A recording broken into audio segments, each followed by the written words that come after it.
একটা সত্যি কথা বলি, আজ যারা এই ভিডিওটা দেখছো তোমাদের অনেকের মাথায় এখন একই চিন্তা ঘুরছে, শহরে কাজ করে আর ভালো লাগছে না, গ্রামে ফিরে কিছু করলে কি জীবন চলবে, কম টাকায় এমন কিছু কি শুরু করা যায় যেটা ধীরে ধীরে বড় হবে।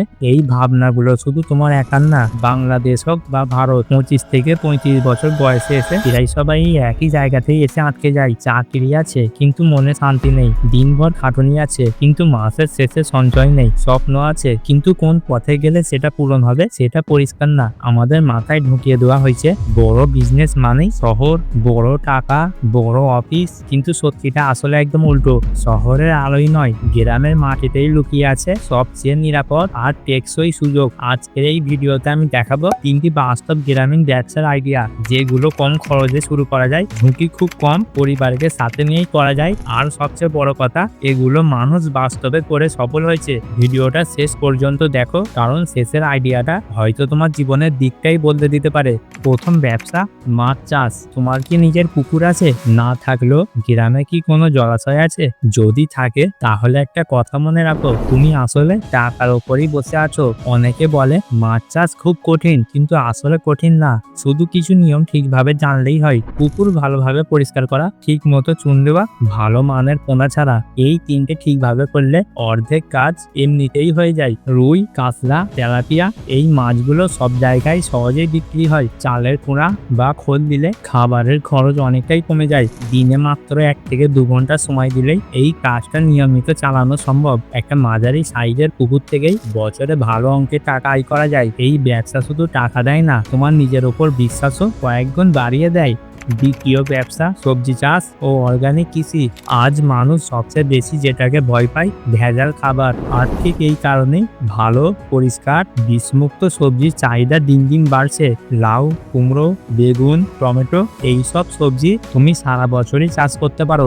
গোবর সার বা জৈব সার ব্যবহার করলে খরচ কম হয়, জমি ভালো থাকে, ফলনও হয় অনেক বেশি। নিম পাতা ব্যবহার করে তুমি ঘরেই সহজে প্রাকৃতিক কীটনাশক বানাতে পারো। 1 বিঘা জমিতে বছরে কয়েকবার ফসল তুলে তুমি নিয়মিত আয় করতে পারো। এই কাজটা সবচেয়ে ভালো দিক হলো প্রকৃতির সাথে ঝামেলা না করে প্রকৃতির সাথেই মিলে কাজ করা। তৃতীয় ব্যবসা, হাঁস মুরগি আর দেশি মুরগি পালন। একটা কথা বলুন তো, শেষ কবে তুমি দেশি মুরগির মাংস খেয়েছো? দামটা একটু বেশি, তাই না? কারণ মানুষ এটা খেতে চায়, কিন্তু পাওয়া যায় কম। আজ মানুষ শুধু পেট ভরাতে চায় না, মানুষ চায় পরিষ্কার ভালো খাবার। এই জন্যই ব্রয়লারের চেয়ে দেশি মুরগির ডিম আর মাংসের দাম বেশি। এই কাজ শুরু করতে তোমার বড় খামার দরকার নেই, 10 থেকে 20টা মুরগি দিয়েই তুমি শুরু করতে পারো।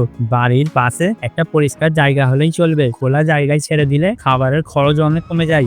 ভাতের মার, শাক পাতা, ঘরের বেঁচে যাওয়া খাবার দিয়েই তুমি অনেকটা খরচ বাঁচাতে পারো। খেয়াল রাখার বিষয় মাত্র দুটো, সময় মতো টিকা দেওয়া আর জায়গা পরিষ্কার রাখা। 5 থেকে 6 মাসের মধ্যেই একটা দেশি মুরগি বিক্রির মতো হয় আর ভালো দামে বিক্রি করা যায়। সবচেয়ে ভালো দিক কি, তোমার বাড়ির সবাই মিলে এই কাজ করতে পারো, আলাদা লোক রাখার দরকার নেই। ধীরে ধীরে সংখ্যা বাড়ানো যায়। ছোট করে শুরু করো, কিন্তু ভাবো বড়। এই 3টে ব্যবসার মধ্যে একটা কমন ব্যাপার আছে, এগুলো খুব চাকচিক্যময় না, কিন্তু ভীষণভাবে স্থিতিশীল। সফলতা কোনো ম্যাজিক না, সফলতা হঠাৎ একদিনে আসে না, সফলতা আসে প্রতিদিন নেওয়া ছোট ছোট সিদ্ধান্ত থেকে। গ্রামে থাকাটা কোনো সমস্যা না, আসল সমস্যা হলো ভুল চিন্তা। আজ শুধু ভিডিও দেখে থেমে যেও না, আজ একটা সিদ্ধান্ত নাও, কারণ যারা শুরু করে তারাই সামনে এগিয়ে যায়, আর যারা শুধু অপেক্ষা করে তারা সারা জীবন স্বপ্ন দেখেই যায়। এই ভিডিওটা যদি তোমার জীবনের বাস্তবতার সাথে মিলে যায়, চ্যানেলটা সাবস্ক্রাইব করো, ভিডিওটা লাইক করো আর কমেন্টে লিখে জানাও এই 3টের মধ্যে কোন ব্যবসাটা তুমি শুরু করতে চাও।